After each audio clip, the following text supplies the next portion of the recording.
If you lived in the world of Dune, what would your most valuable resource be? Hello and welcome to TechFirst. My name is John Koetsier. I'm currently reading Earth by David Brin. He's an award-winning science fiction author and NASA consultant who happened to edit my own science fiction novel, No Other Gods. It's widely regarded as one of the most predictive sci-fi novels of all time. One of the things he foreshadows would be very common is conflict over water.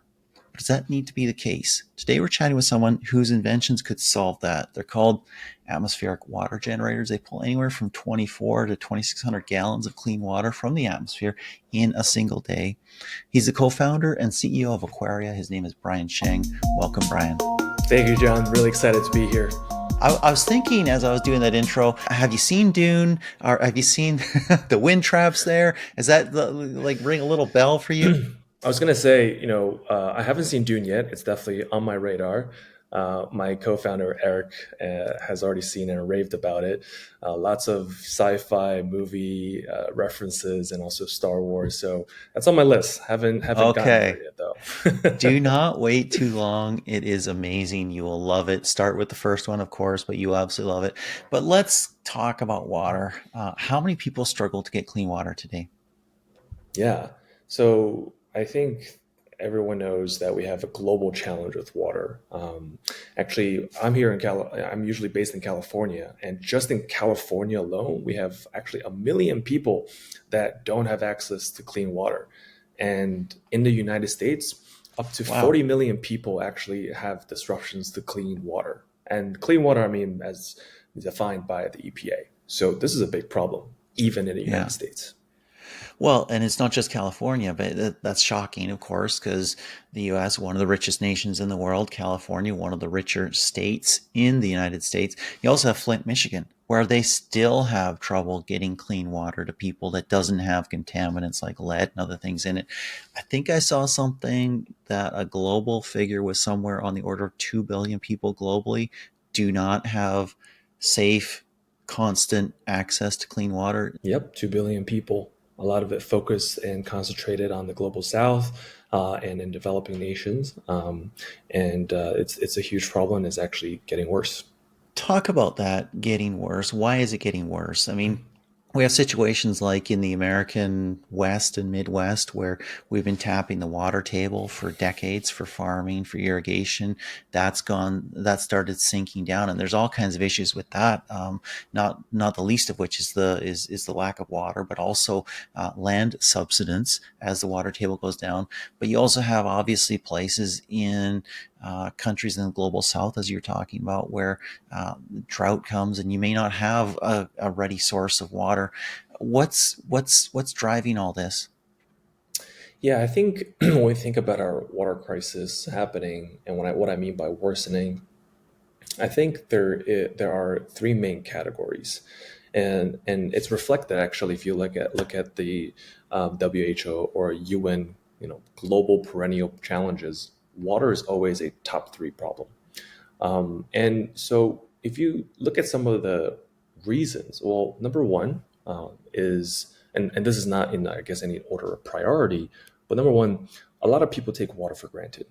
It's not something that they think about as a resource that is replenishing right in front of our eyes. This is especially the case in the United States, where we think water is a free public good to a certain extent that the government provides, and so water is extremely undervalued. Number two, we have climate change happening. Climate change, we talk a lot about EVs and decarbonization, but actually one of the main effects and one of the main ways we suffer from climate change is just depleting water, right? Like ocean water rising, what does that do? Comes inland and creates disruptions to our clean water. When we have droughts and more natural disasters, same thing. Our clean water gets depleted. And then number three is also it just takes a lot of time and capital for us to build new water solutions. We have to build infrastructure, we have to build pipes, we have to approve large budgets. And so all of this is happening in ever higher frequency and severity. And so this is how I think about our global water challenge. And not only is it expensive and hard to build those massive projects to distribute water everywhere, they're super inefficient. I mean, especially old systems, New York, other eastern United States cities, they estimate they lose from 15% to 30% of their water through leaks. It's crazy. It's absolutely insane. Okay, let's talk about your atmospheric water generators. What is it? How does it work? Sure. So I wonder, John, do you know how much water is in the air around us? I don't know. I obviously it has something to do with humidity, and 100% humidity. I don't know how much water that would be per, let's say, cubic meter. I Mhm. assume it's a lot, but you'll have to share it with me. I don't know. Yeah. So I think we can think back to high school or middle school earth science. The humidity in the air is part of the Earth's natural hydrologic cycle. And so we have roughly 37.8 million billion gallons of water in the air at any given time. Or for our global audience, it's about 13,000 cubic kilometers. 13,000 cubic kilometers of water suspended in our atmosphere at any given time. Wow. Correct. And that gets replenished roughly every week or so, completely recycled just through the hydrologic cycle. So that's an incredibly large amount of water, fresh water that we can use that's sustainable, renewable. It's about 200 times more than what human consumption actually consists of per year. And so, what our atmospheric water generators do is we've created a way that can capture this water in the air and turn it into water that we can consume in a large scale and energy efficient way. How does it do that? How we do that, technically speaking, is from heat exchange. So I think an easy way to describe it is, on a hot summer day, we take out a can of cold drink from the refrigerator. When a cold surface touch a hot parcel of air, the water drips right onto the side of the can. So that's actually heat exchange as condensation. And so what our technology does is we've created special materials as well as heat exchange systems where we can capture a large amount of air and then squeeze out the water in the air by efficiently dissipating heat and then capturing and purifying that for consumption. Super interesting. I guess the principle there is that cold air can't hold as much moisture as hot air. Yeah, exactly. So for every parcel of air with its temperature and humidity content, there's going to be a colder temperature where the dew point is the water becomes liquid water from atmospheric humidity. So we've created a system where inside the system, then we can actually efficiently cool the parcel of air through our heat exchange systems, and then when that parcel of air cools to the dew point, then the water drips down into our collection, and then we're able to purify that. So that's exactly right. Super cool. How much power does this take? Yeah. So I guess it depends on how much water you need and the size of the actual product itself. But roughly speaking, right now we're creating water somewhere in between 5 to 15 cents per gallon. 5 to 50. Wow. Okay. That's pretty good. That's not bad at all. Now, of course, that depends on how expensive your power is or anything like that. But at that price point in, let's say, the North American grid, you could easily run that off grid on solar power, correct? Yeah, absolutely. That's actually, I think, one of our um, main customer categories is a lot of people are looking at securing their property, securing their ranch, their home, making sure that they have a water supply that no matter what happens to their groundwater grid, they have another air water grid now. And so these customers typically also have solar and batteries, and that's a great addition for us because then we are essentially getting energy from the sun and then water from the air. Yes, free water. Uh, Talk about the scope here because I saw on your website that you've got atmospheric water generators that can pull 24 gallons of clean water Mhm. a day, and you've got ones that can pull 2,600. That's a significant difference, obviously, but it kind of sounds like you've got some things that are happening on an industrial scale, not just a personal or home scale. Is that correct? Yeah, absolutely. For Aquaria, we're a technology company, and our mission is to safeguard clean water access, harvesting air. So we're imagining that in the future, as we continue to improve our technology and as more people adopt our technology, that we can actually create water for entire cities and countries all from the air. So from the beginning, we've designed our product to be linkable.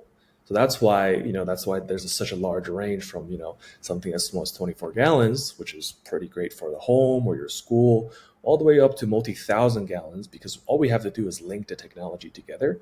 And so whether, John, maybe you're telling me you want a bigger one for your ranch, okay, we can do that. Or we have a bigger project, like for example, right now Mexico City is having a huge water crisis. Well, we can also do larger projects as well. Interesting. Yeah, Mexico City, I believe, is also subsiding, right? It's essentially falling very, very slowly as they deplete their water table, and the whole city is sinking some centimeters or inches per year, which we're also seeing in the American Midwest and West. Okay, how much is this? Is it super expensive? So our smallest unit, the 24 gallons that I mentioned, starts at $3,000. So you can start supplying that starting from there. Gotcha. What do you So, think? Is that expensive? What do you think? as everything, it's kind of relative. If you're in Africa, in some dry, dusty interior nation, you don't have access to water, and maybe your income is, some $1,000 US equivalent a year, it's probably pretty expensive.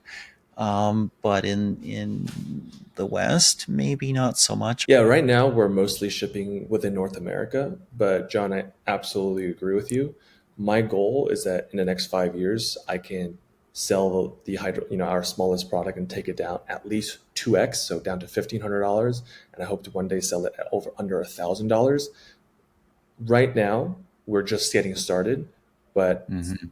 as we continue to build the company, as we continue to manufacture more of these products, then we're definitely going to offer this for more affordable pricing.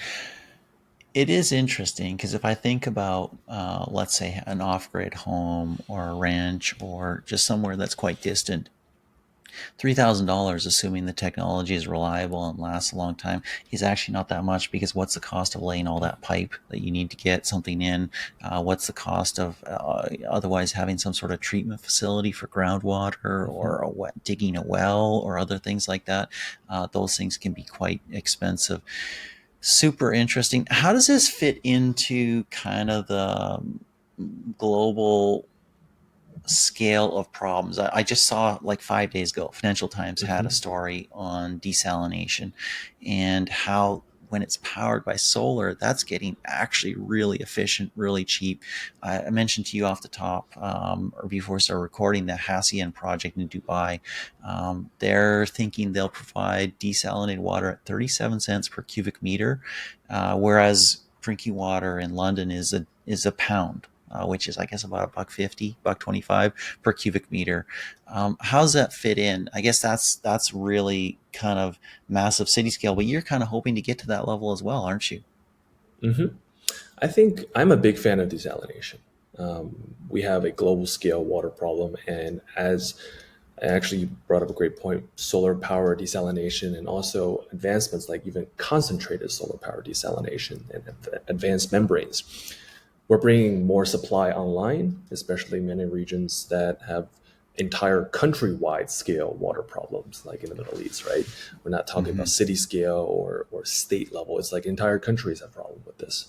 So the way I think about it is that, at a global scale, we need different options. It's not a one size fit all solution. When we Hmm. think about energy, we have all kinds of energy options depending on what your particular geography holds for you. Maybe you're Hmm. closer to the coast and you can have wind. Maybe you're on an island with great sunlight, you have solar. Maybe you have geothermal or any number of options to make sure that you have an efficient source of energy and good and well priced. But that's the problem with water is that we don't have those options. We really have relatively limited options, and desalination over the past 30 years have finally gotten to a point where it is now at the pricing and the technological scale that John you just talked about. And so Hmm. Aquaria is aiming to get there as well. Right now, we're definitely more expensive than desalination from a liter or gallon to gallon level, but we're able to provide an option that is way more affordable from a total project size. And then also, we can provide that water immediately. So I see us right now complementing desalination. Um, we can put our machines, and actually our customers do so, alongside other desalination projects. It's super interesting that you mentioned different energy sources because I think I saw it just the other day. Scotland was Mm. is about 97% powered by renewable energy sources. They have a lot of wind, apparently. Hmm. Really, really interesting. Costa Rica, same. You look at you use what you have, right? You look at Iceland, so much geothermal there, right? It's always been kind of sad for me when I've gone to places like Bermuda or Bahamas or something like that to see how little solar they're using when that's such a rich resource there. But hopefully over time that'll come as well. It makes sense in the water area to have that also, right? Like you say, spin it up, scale it for one house, a few houses, a ranch, a property, that sort of thing instantly. I almost wonder if you're not more cost effective than desalination, because of course you have the $3,000 cost, but if that machine lasts for 10 years or something like that, you said, 15 cents a liter or something like that, that's getting close, isn't it? I think it is the most affordable for people, for communities, for people like us and developers of communities. We are the better option as Mm-hmm. a non-country, non-utility, organization. The cost of you can't really build desalination unless you have a large No. capex. And imagine, John, you said you Yeah. have a place. Let me go build a desalination plant. How much does it No. cost me to build the pipes for that, right? Who do I have to talk to enable that? What? So It's I think like, that's what we're able to bring about is that we are the fastest and most affordable option where you can build your own water security and supply yourself. And the scope and size of what we can provide is within the amount of water necessary for for the size of the needs of communities.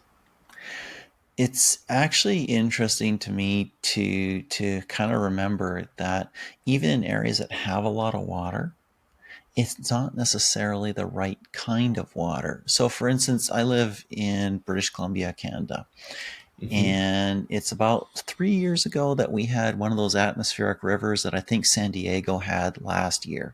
And it just rained incessantly and hard for 3 to 5 days, something like that. We had tons of flooding, water coming over the border from the States as well, from Sumas, Washington State, and everything like that.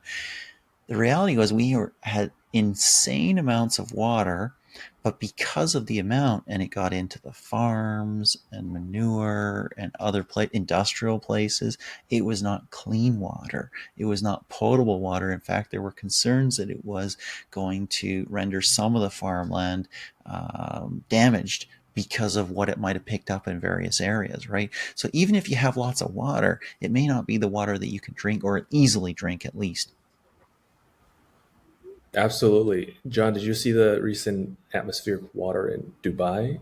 It drowned the whole I city. saw that on Reddit. I'm in a natural disasters subreddit or something like that. And it was the weirdest thing. In fact, not just Dubai, several places around the Middle East, you saw these, just all of a sudden flash floods and huge amounts of water flowing over the desert and into the cities. It's crazy.